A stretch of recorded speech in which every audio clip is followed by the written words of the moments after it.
What's up, guys? Aces Beam. We are back with the BeamCast, the second episode. Um, the last episode was last month. Like I said, this is gonna be like a monthly series. Um, Today I got some things I would like to talk about. Well, actually, I don't. I did not type out a topics thing. I just kind of pressed record. I probably should have typed out a topics thing, shouldn't I? I came in knowing that I wanted to talk about one thing, which is a bit more mature, so yeah, but so we'll save that for later. Um, Let me see. What could we talk about? Well, first of all, since the first episode, my album Wall Paintings has came out. Let me check exactly when the first episode came out. The first episode came out May 4th. My album Wall Paintings is now out. It dropped May 12th and since then I've had a music video come out for it and two AMVs. Um and I actually released a new song today as well. Today is June 16th. So do check out Wall Paintings. I will make that the first link in the description. My second channel is normally the link in the description. My second channel is my music channel, but I'll make the actual album itself the first link in the description. It's a pretty basic heartbreak depression album. I think it's definitely my best work so far. I hope you guys will enjoy it. And I'll release more lyric videos and stuff for it as the summer goes. But now I'm starting to release a bit more new music because it's about time to release some more new music. So there's that. Obviously there's my socials and stuff too. You can go check those out there on the screen. But yeah, no, my album Wall Paintings, it's out now. It's been doing pretty decent numbers for an artist my size. I have 152 subscribers on my music channel, and pretty much every single thing related to the album has 40 views or more besides one song. And I've gotten multiple off this album to have a close or above 100 views. Never Love Again, in my opinion, the best song in the album, got an AMV for it, shout out Vibes, and that has 190 views, almost 200 now, which is absolutely amazing. Can't thank y'all enough, but please check it out if you haven't, if you care for music at all. So there's that. The NBA Finals. Ooh, well, yeah, let's talk about the NBA Finals. Okay, and the NHL Finals. Sports, NHL and NBA. If you don't know, I'm a big sports head. I mainly like American football. I mainly keep up with American football, right? But so we'll do NBA first and then NHL. So in the NBA this year, we had a pretty nice playoffs. It was pretty entertaining. We saw the Cavs be kind of surprising, but then disappoint us in the playoffs. And then we had the Knicks come in as well, which kind of surprised me. I had the Knicks winning the East for the record, but they did not do that. As you know, the Miami Heat went on a tangent, being an 8 seed, going all the way to the finals. And they did so good in the playoffs. I had them winning the finals in 7 games against the Nuggets. And again, the Nuggets, they were a 1 seed, right? Yeah, a 1 seed, a 1 seed team, in the finals. They had beaten every single one, even sweeping my Lakers. Sad. What I want to talk about, obviously, is the Final Four. So, you got the Celtics versus Miami, Nuggets versus Lakers. Obviously, Nuggets versus Lakers, not much to talk about. The Lakers got absolutely dominated, outplayed. Shout out to the Nuggets, right? They even went on to go win the championship, as a lot of us know. But the Celtics-Miami series, that was even more interesting. And even then, the Final Four as a collective group is even more interesting. And finally gets rid of that Mickey Mouse ring for the Lakers narrative. Like, no, it wasn't a Mickey Mouse ring. Every ring is the same. Yeah, some might be easier to get than others, sure.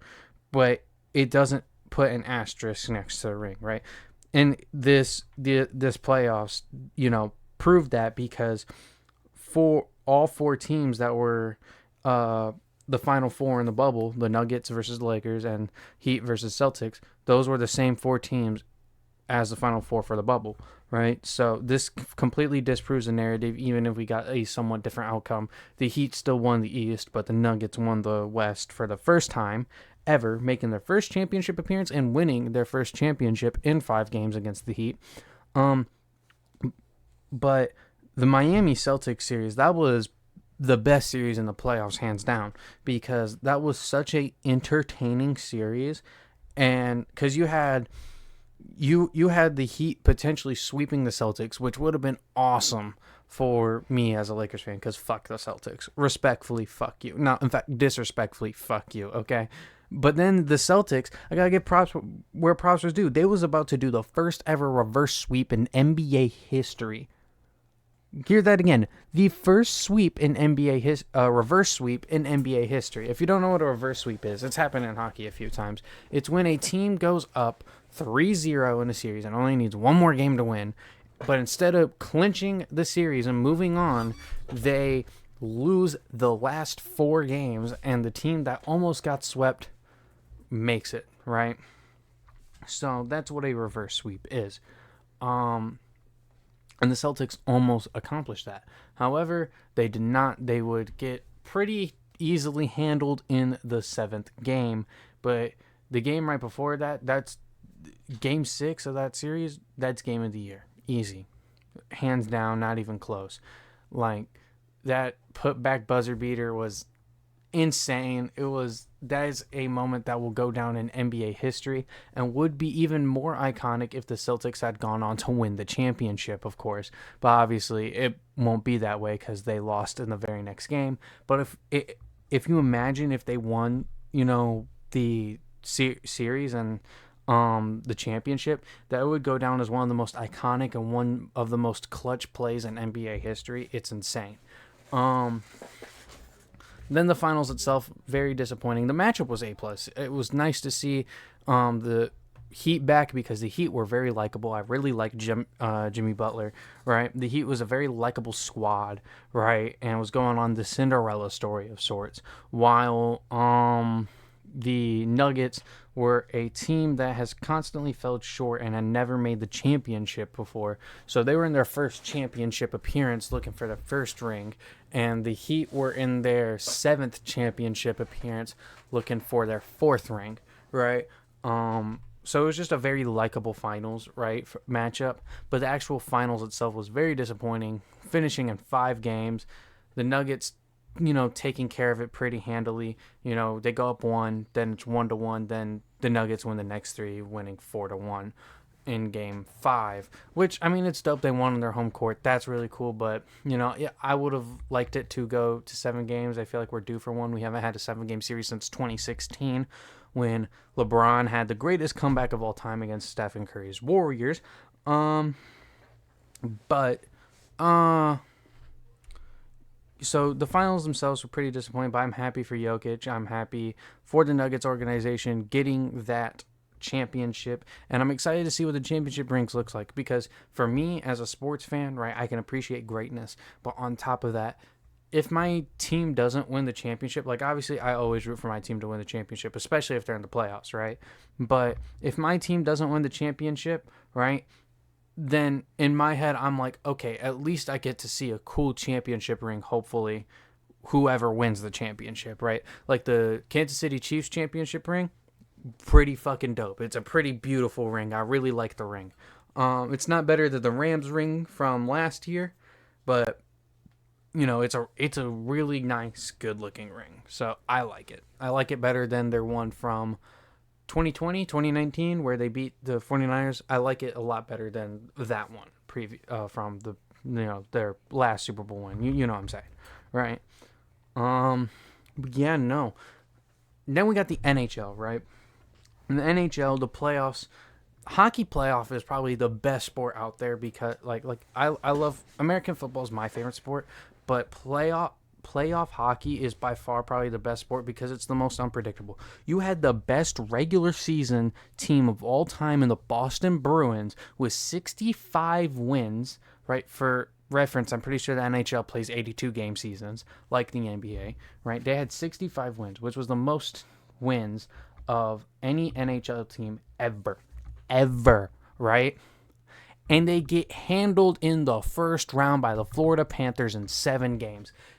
They didn't even make it to the Eastern Conference Finals. They were out of there quick. That's insane, bro. Right? So then then you had the fucking Leafs winning a series. Fuck the Leafs, but at least we didn't get Tampa running shit for a fourth year in a row. They did lose to Avalanche, I know, but I'm speaking of the East, right? Times are tough out here, man. I'm a Red Wings fan, Then then my Stanley Cup pick was going into the playoffs. I was like, okay, my playoffs picks are Vegas. I had Vegas going to the Stanley Cup, but I had them losing to the winner of the Rangers and Devils series, right? I thought the Rangers or Devils was going to go to the Stanley Cup and win it all, right? As we know, the Devils won that series. So when the Devils won that series and went to go play Carolina, I was like, okay, Devils winning the championship, right? Obviously, we know that didn't happen because the Devils got, mopped up in 5 games by the Hurricanes. These damn Hurricanes, you know what I mean? So the Hurricanes move on, and then you had Florida come in, right? Because Florida, handled the Leafs as well because Florida doing Florida things, you know what I mean? I'm pretty sure Florida actually gentleman sweeped the Leafs. Yeah, they also beat them in 5 games, right? And then the Eastern Conference Finals, the Hurricanes didn't put up a fight. They got swept 4-0, absolutely just dominated. Not even coming close, right? And that makes, 12 Eastern Conference Finals losses? Like 12 straight Eastern Conference Finals losses? Because I'm pretty sure they got swept the last few times they've been into the Eastern Conference Finals, which makes like 12 straight Eastern Conference Finals losses. That's pathetic, Carolina. Do better, okay? And then in the West, you had the Kraken getting their first playoff series win against the defending champion Colorado Avalanche. You had Vegas beating the Jets in 5 games. That series is probably the least memorable. And then the Oilers beating the Kings in 6? Yeah, 6 games, right? The Oilers beating the Kings.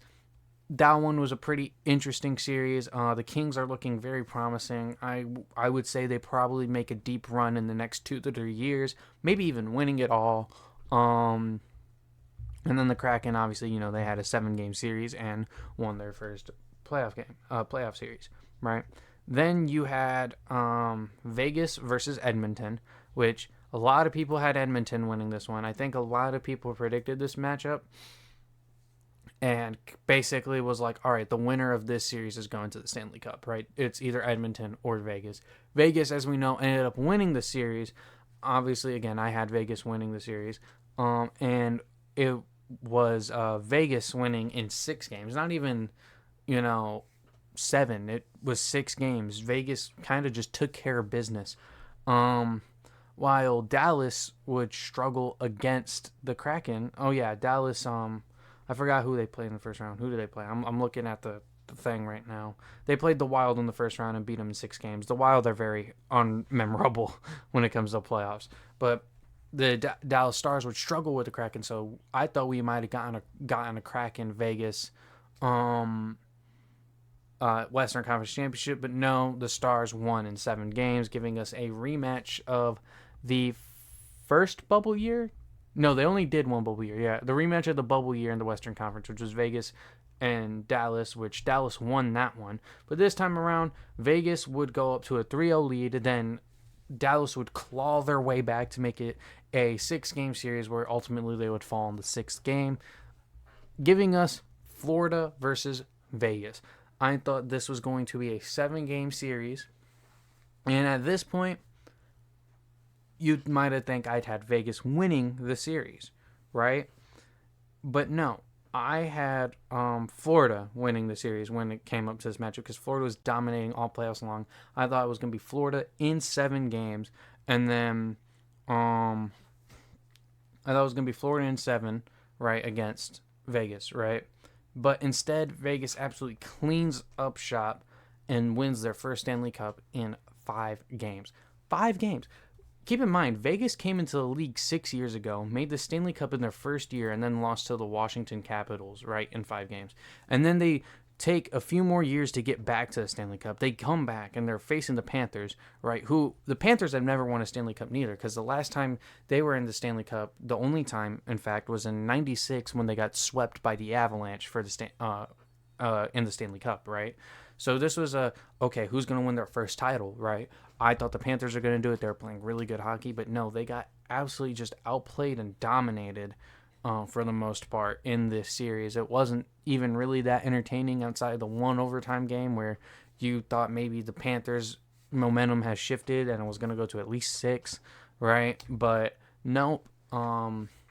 The Panthers get done up in the next 2 games. One close game, 3-2, and then they get absolutely destroyed in Game 5, 9-3. That's an insane score for hockey. Giving Vegas their first championship in 6 years of existence and first championship in franchise history. And the Panthers now have only 1 win in the Stanley Cup Finals. They don't have a Stanley Cup. They just have 1 win, like 1 game win in the Stanley Cup, right? They've been there twice and have a miraculous record of 1-8. No, but shout out to the Panthers, though. They were going into the playoffs as an 8 seed, barely made the playoffs and made a deep run, and impressed everybody, put everyone pretty much on notice, like, hey, this is going to be an interesting group. Maybe. We'll see what happens in the offseason for them, because I can see them either running shit next year or absolutely just shitting the bed next year. It just really, really depends, right? But yeah, no, both of those were very entertaining. What else is there? Should we tackle this more mature topic? You know what? Fuck it. We can get it out the way. So, I wanted to talk about this, and I don't know how many of y'all are gonna really agree with me. On Twitter, there's this thing going around. It says, OnlyFans star's son left, we'll say, left with dark thoughts, right? For lack of a better term, after classmates taunt him with naked pics of his mom. Right, now, I want to say this, first of all, this story apparently has came from Reddit, a 2-year-old Reddit post, so take this with a grain of salt, but obviously this did spark a debate on Twitter because it's Twitter, right? Some people were blaming the mom for all of this happening. That's stupid to me, right? But other people are saying, that's my phone giving me a PlayStation notification because I got the PlayStation app. Anyways, but also people are, dismissing the conversation of you can do something stupid without being at fault for it, right? So I said she isn't to blame because she isn't the one who drove her son to depression. She's not to blame. She doesn't deserve any blame for it, right? But she holds some accountability since it was her choice to do OnlyFans, right? Someone had made a dark alley example, and I thought it worked pretty well, right? I said, so the example was, if your mom tells you not to walk down a dark alley because it's more dangerous and you walk down there anyways and get robbed, it's the thief's fault for robbing you. You're not at fault for being robbed, but you also made a pretty stupid decision, right? You know what I mean? And a lot of people were like, "Oh, don't shame, sex workers, da da da da." And I'm not trying to shame sex work, right? A lot of people who do sex work are in sex work, because they're forced to, right? They're forced to make a living, right? Somehow, some way. This isn't the case based off this Reddit story, but, a lot of the time that is what it is, right? I further elaborated on my point with somebody. I said, if you told your kid not to walk down on a certain road because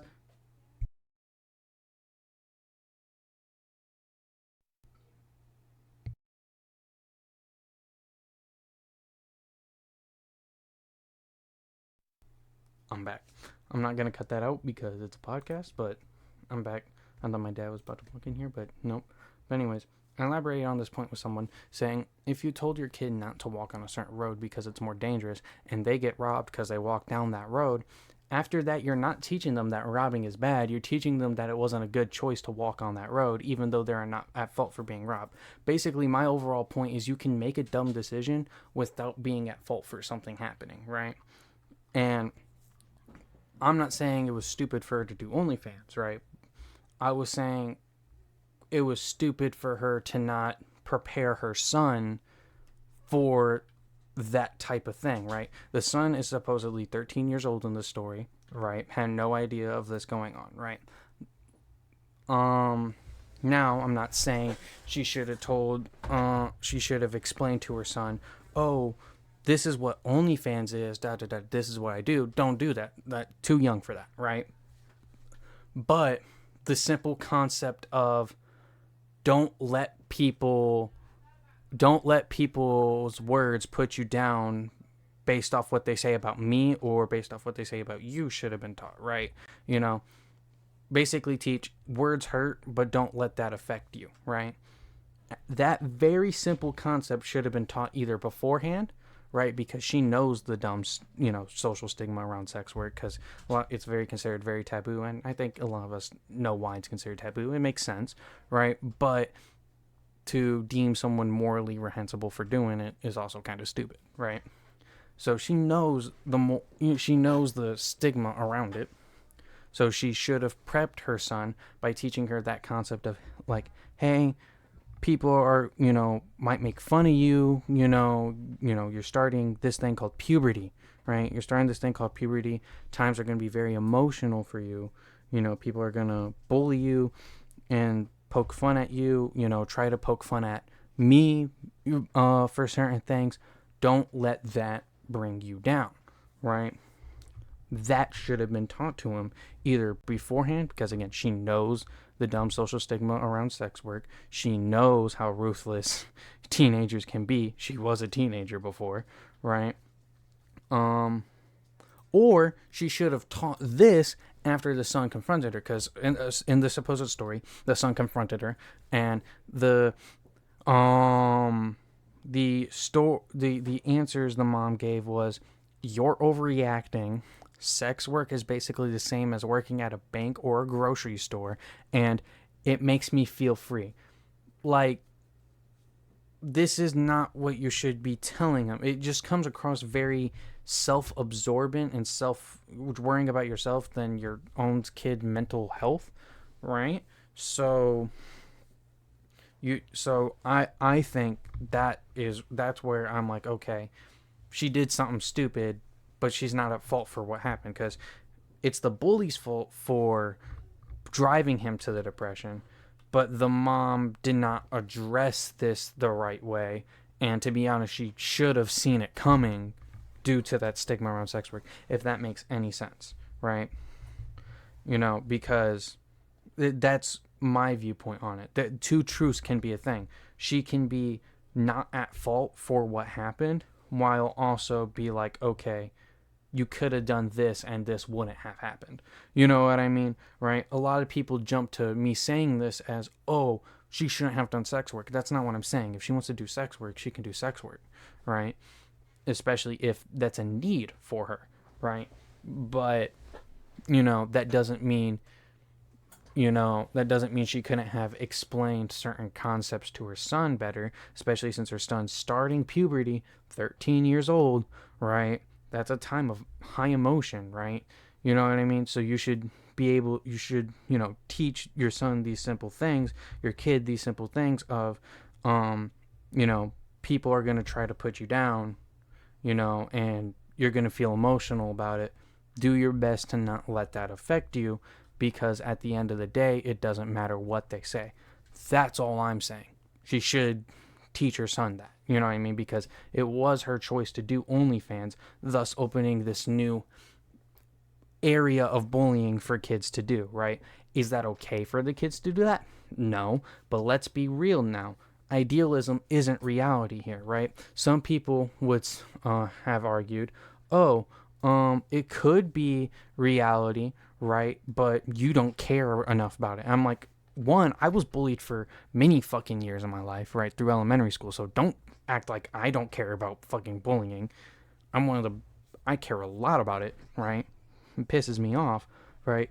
But two, yeah, you're correct. It can be reality, But while fighting for change, you also got to play the game because you live in the current reality, right? For example, right? I'm gonna use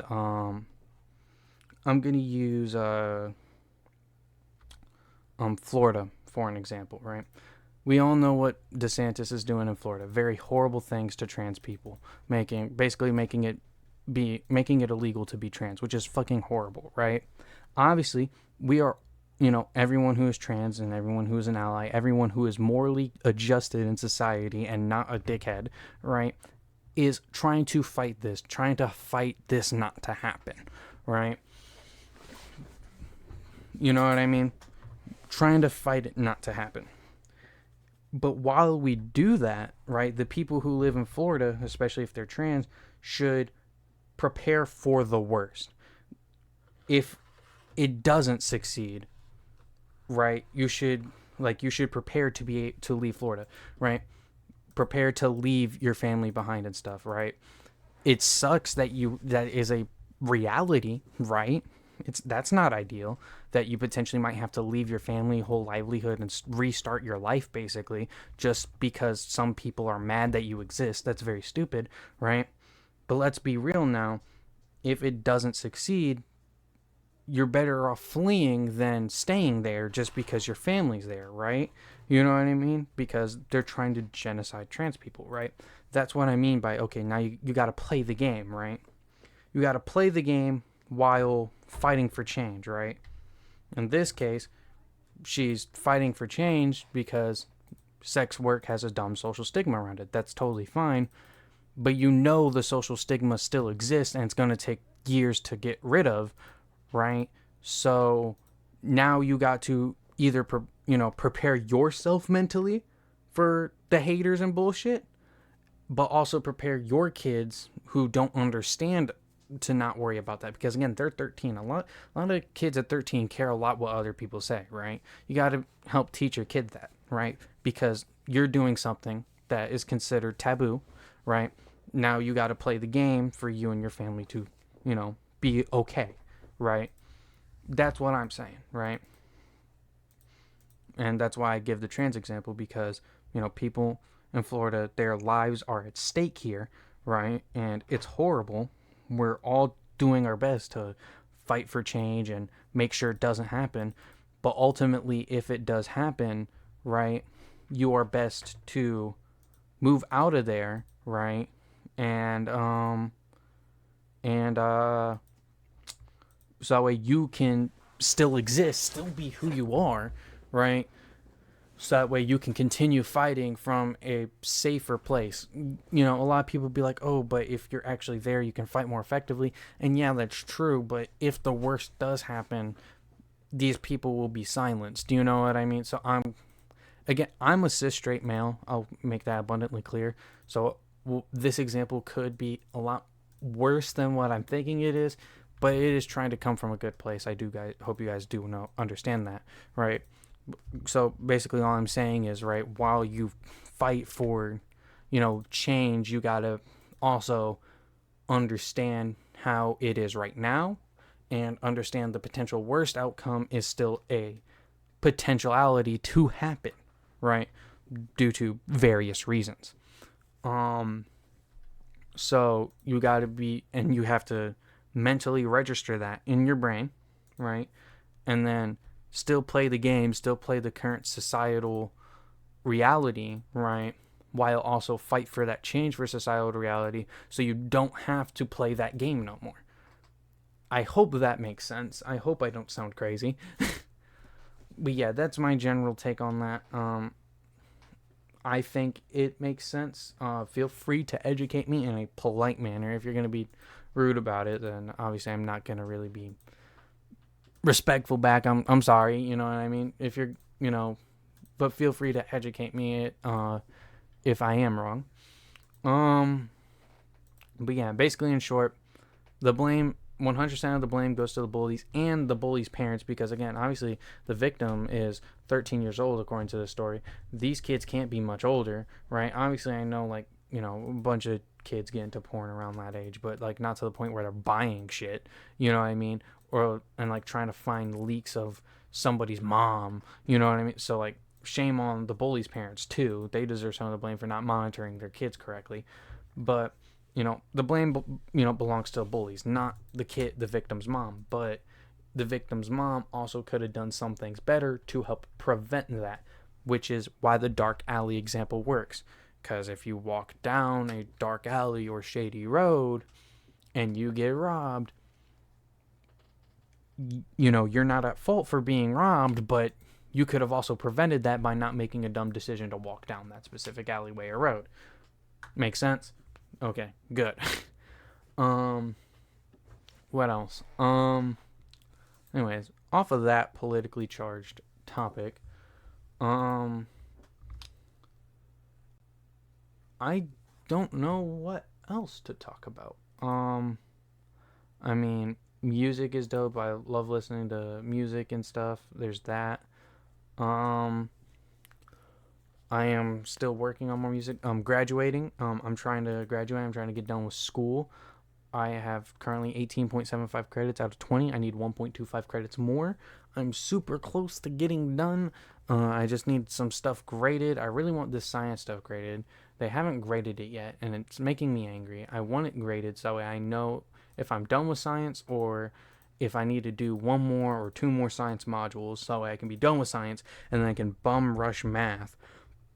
So that way, you know, one, I don't bum rush math, and then like at the end of the month it finally gets graded, and then I have like 2-3 days to do one or two more science modules, which, by the way, these science modules take a long time. Thus, I end up not getting a 2023 diploma because I have till June 30th to get a 2023 diploma, right? So I don't want screwed over because the grading, right, taking fucking forever. So if the school hears this, please step it up. Please grade this stuff faster. You know it's time crunch for a lot of people. Grade it, please. Like, quick. Stop it. You know what I mean?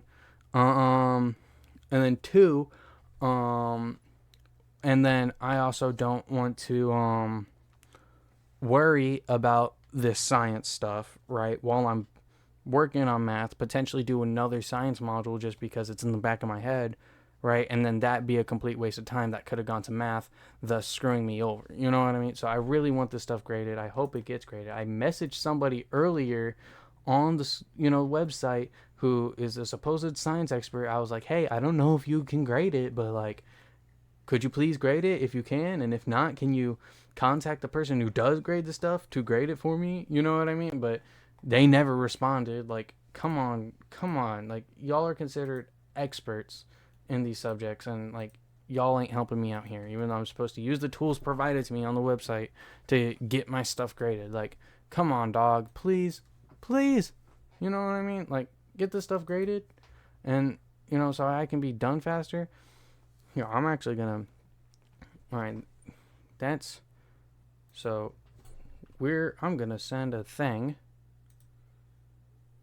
create new message to, all right. Let me type a message. In fact, let me just copy and paste this. If I can. All right. So let me do this. All right. It says, here, I'll read it off to you. It says, hello, I'm not sure if, okay, I do know this person can grade stuff, because they graded stuff for me earlier, so let me do this. Hello, I have a couple Earth and Space projects waiting to be graded, and I really need them graded soon, so that way I know if I need more or more Earth and Space modules to graduate, because I don't want to waste time doing more if I don't need to, so that way I can focus strictly on math to graduate, but also so that way I don't end up having to rush to get more science credit at the end of the month to get a 2023 diploma, simply because it took forever for my science projects to be graded. All right, let me send that. All right, sent. Hopefully I get a reply either soon, tomorrow, tonight, or whatever, and the stuff gets graded, so that way I know exactly where I stand on Earth and Space Science. I should be at least in the 80%, hell, even at least 90. I would say at least 90% for that, because of the strands that it has. I'm not even gonna bother explaining how the website works, because it's very complicated. It's super complicated. It's very weird compared to regular school, but I'm getting there. I'm gonna graduate. I'm trying. I'm working hard. You know what I mean? So yeah. I don't think I really have anything else to talk about other than those few subjects. I'm not even gonna bother putting like the symbols on the screen like I did in the first episode. Y'all are just gonna listen. So yeah. That was the next episode. That was the second episode of the BeamCast. We had some, more political discussion. A nice little rant. Talked about sports. Talked about school. I think that's the second episode. And hopefully the next couple episodes we might have our first guests. So yeah. I really appreciate it. And I will see you guys in the next one. Peace out.